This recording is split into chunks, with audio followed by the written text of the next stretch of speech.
तो UFC 308 हो गया, मुझे दर्दनाक फाइट एक्सपीरियंस करनी पड़ी और भले ही मेरे पिक्स गलत हो गए लेकिन मेरे प्रेडिक्शन सही थे। तो आज की इस वीडियो में हम इस बारे में बात करने जा रहे हैं कि UFC 308 के बाद इन सभी फाइटर्स की नेक्स्ट फाइट्स किससे होनी चाहिए। तो अगर बात करें शारा बुलेट की, जिसने अपनी डबल स्पिनिंग बैक फिस्ट से सबको शॉक कर दिया था, तो आई थिंक वो एक टॉप 15 का फाइटर एब्सोल्युटली डिजर्व करता है और उसकी next fight most probably Michael Pereira से होनी चाहिए, क्योंकि ये दोनों ही बहुत ही एंटरटेनिंग स्ट्राइकर्स हैं और इस फाइट को देखने में बहुत मजा आएगा। तो नेक्स्ट है हमारे पास अनडिफीटेड फाइटर लियोरॉन मर्फी, जिसकी डैन ईए के साथ एक बहुत ही क्लोज फाइट थी, जिसके बाद उसने कॉल आउट करा जॉश एमिट को, जो उसके लिए एक अच्छा ओपोनेंट हो सकता है। और अगर वो जॉश एमिट को हरा देता है तो मैं पर्सनली उसकी फाइट याइर रोड्रिगेज के साथ देखना चाहूंगा, क्योंकि ये स्टाइलिस्टिकली एक बहुत ही फन मैचअप होगा। नेक्स्ट अप हमारे पास है मागोमेडगंलायव, जिसने लिटरली 3 राउंड्स का किक बॉक्सिंग मैच करा है अलेक्जेंडर रैकिच के साथ। एंड लेट्स जस्ट होप कि वो एलेक्स के अगेंस्ट ऐसे फाइट ना करे, क्योंकि हाँ मुझे पता है कि मागोमेड एक अच्छा स्ट्राइकर है, लेकिन एलेक्स मागोमेड से स्ट्राइकिंग में काफी सारे लेवल्स ऊपर है। और अगर उसने एलेक्स के अगेंस्ट भी ऐसे ही फाइट करा तो Alex will knock him out, और इसीलिए उसको एलेक्स के अगेंस्ट एक रेसलिंग हैवी गेम प्लान के साथ जाना चाहिए।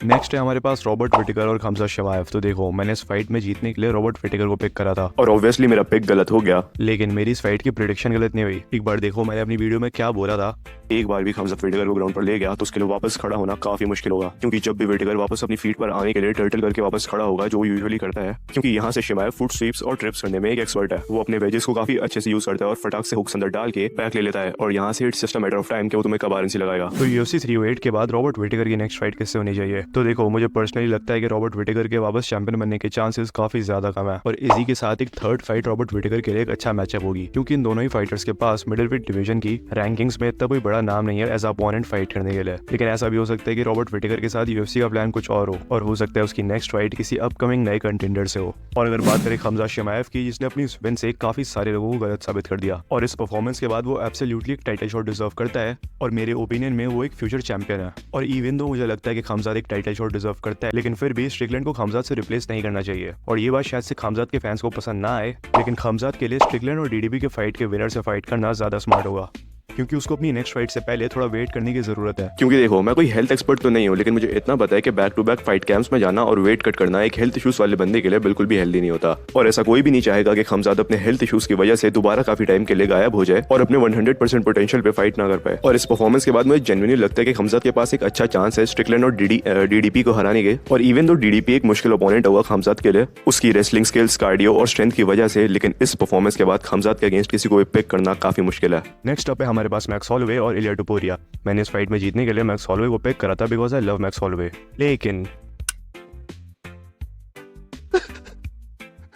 और देखो, मैंने अपनी प्रेडिक्शन वीडियो में बोला था कि मैक्स हॉलोवे इलिया टुपुरिया के सामने उसकी बॉक्सिंग रेंज के अंदर नहीं रह सकता। उसको कॉन्स्टेंटली सर्कल आउट करना होगा, अपने लॉन्ग वेपन्स का यूज करके इलिया को अपनी बॉक्सिंग रेंज से बाहर रखना होगा। और उसने ये चीज पहले 2 राउंड्स में काफी अच्छे से भी करी, लेकिन राउंड 3 में मैक्स ने जो यहाँ पर गलती करी वो थी कि उसने अपना स्टांस स्विच करके इस पंच से बचने के लिए पीछे भागने को ट्राई करा, और उसने उसके साथ अपना हेड लेफ्ट या राइट मूव नहीं करा, क्योंकि स्टांस चेंज करते टाइम हेड मूवमेंट काफी रिस्ट्रिक्टेड हो जाती है, और उसका हेड एक स्ट्रेट लाइन में पीछे जा रहा था, जिस वजह से इलिया ने यहाँ पर एक ब्यूटीफुल राइट हैंड कनेक्ट करा, और मैक्स की लोहे की चिन ने ये पंच तो सर्वाइव कर दिया, लेकिन इसके बाद इलिया रुका नहीं, जिसके बाद इलिया मैक्स को प्रेशर करके केज के अगेंस्ट ले गया। और यहाँ मैक्स ने पंचेस को काफी अच्छे से रोल करा एक फिलिशियल गार्ड यूज करके, और वो सर्कल आउट करके यहाँ से निकल गया। और इस पूरे सीक्वेंस के बाद मैक्स 2 बार और इलिया के बॉक्सिंग रेंज में आया, जिसमें इवेंचुअली जाकर इलिया ने मैक्स को नॉकआउट कर दिया। और मैं इस पूरे सीक्वेंस को इस वीडियो में डिस्कस नहीं कर रहा हूँ, वरना वीडियो बहुत लंबी हो जाएगी, इसीलिए इसके बारे में मैं अपनी नेक्स्ट वीडियो के अंदर बात करूंगा। और इस सीक्वेंस को ब्रेक डाउन करने के लिए मुझे दर्दनाक फाइट बार बार देखनी पड़ी, इसलिए सब्सक्राइब कर दो। तो UFC 308 के बाद मैक्स हॉलोवे की नेक्स्ट फाइट किससे होनी चाहिए? तो मैक्स के पास फेदरवेट डिवीजन में इतना कुछ प्रूव करने के लिए बचा नहीं है, तो उसकी नेक्स्ट फाइट लाइटवेट डिवीजन में काफी ज्यादा सेंस बनाती है। भी वो कॉनर मैग्रेगर की कमबैक फाइट मुझसे फाइट कर सकता है और काफी सारे पैसे बना सकता है। और अगर मैग्रेगर ने अपना कमबैक नहीं भी करा तो मैक्स हॉलोवे वर्सेस डैन होकर एक काफी एक्साइटिंग मैचअप होगा। और इन दी एंड हमारे पास है इलिया टुपुरिया, हेट हिम और लव।